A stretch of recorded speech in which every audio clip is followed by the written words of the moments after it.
Hey, it's Sam. I want to talk about a topic that's near and dear to me because it involves gaming, and it's something that I think is happening right underneath our noses. Corporate greed is seeping its way into every facet of gaming. Long gone are the days when games were designed around the principle of having fun, or having badass or deep thought provoking experiences. Long gone are the days when games made you feel intensely, or think deeply, or stick with you throughout the day, long after you set the controller or walked away from your keyboard. Now, we have games that are plagued by predatory monetization tactics. They target the dopamine centers of our brain, they manipulate the addiction centers of our brain rather than nurturing our creativity or imaginations. They sell us microtransactions instead of artful reflections. They sell us skins instead of worlds to explore. They sell us gambling addiction instead of impactful storytelling. And they sell us corporate propaganda instead of true artistic expression. Gaming is broken. But how the heck did we get here? And is there any way that we can fix this problem? Let's talk about it.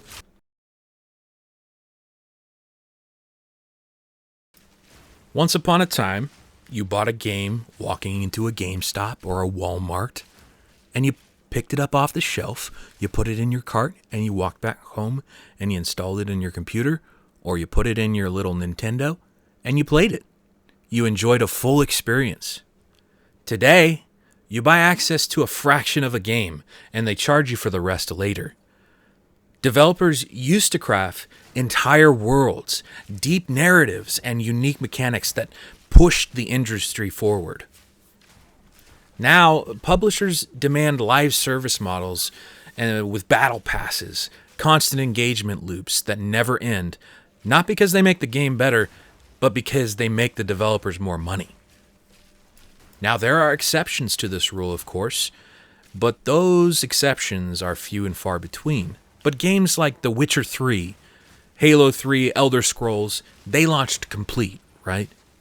Compare that now to games like Call of Duty, FIFA, Overwatch 2, Fortnite, Marvel Rivals, and some of the other genres that you could think of with live service games.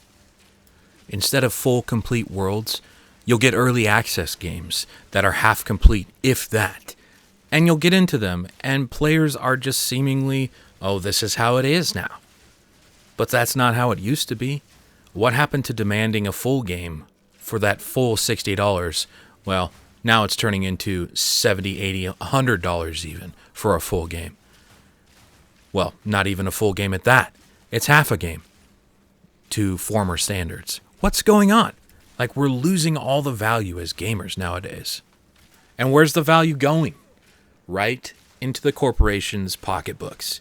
Yeah, I get that they're businesses. I understand that. I want people to be developers and own businesses that develop cool games. But I want them to do it in a way that promotes the industry, not preys upon the players. What began that greed, you might ask? Well, I think the answer is pretty easy.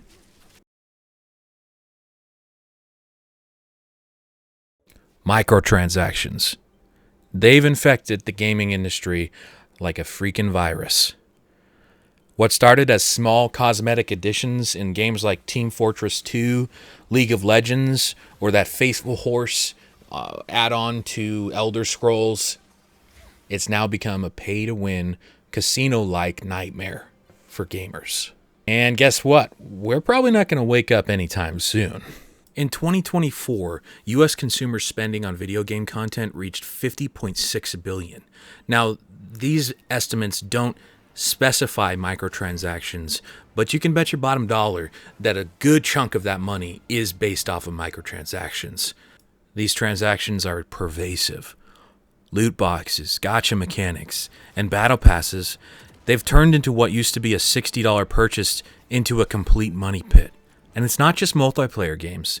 Single-player games now like Assassin's Creed come with cash shops, pre-order bonuses that lock content behind these paywalls unless you pay extra. We're not just buying games anymore. We're subscribing to exploitative spending loops. And here's the worst part that bugs me the most about all of this.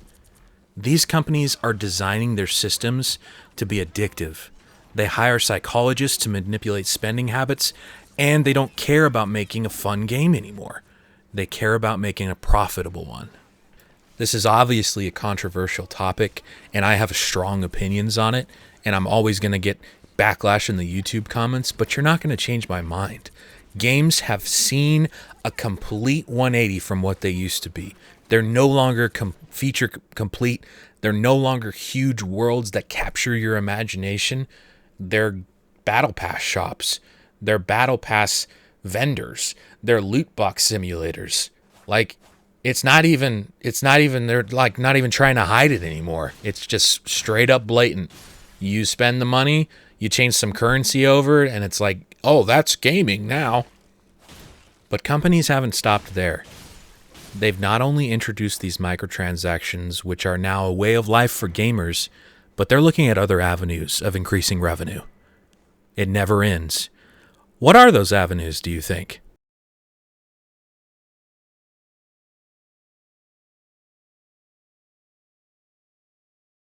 That's right, it's politics.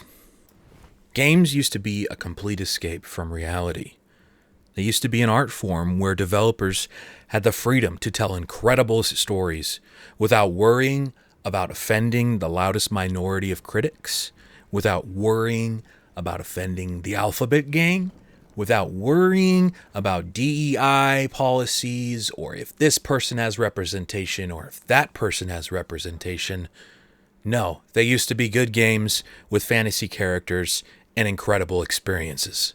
Now, corporate executives have prioritized ticking diversity quotas over making good games. They've prioritized those because it was making them money. It was making them more money and setting their company in a good light, which made them more money. It was all about the money. It was never about the politics of the thing. It wasn't about the diversity. It wasn't about the representation. It was about the forced implementation of ideological checklists to the end of making more money. Instead of making compelling characters, studios would rewrite history to fit narratives. Instead of crafting unique worlds, they insert modern politics into fantasy settings. And instead of telling human stories, they force feed us sanitized, soulless versions of reality. Now you might say, well, those people are human. Oh, okay, well, they are. But they don't represent the vast majority of gamers. And I would, in fact, even deny that premise. Why do I need to worry about representation? I want to be in a fantasy world. I don't want to think about the world that I live in. I already have to think about that enough. And that's fine for that world to have, the world right now to have that representation and everything else in it. But just keep it out of the games. It's as simple as that.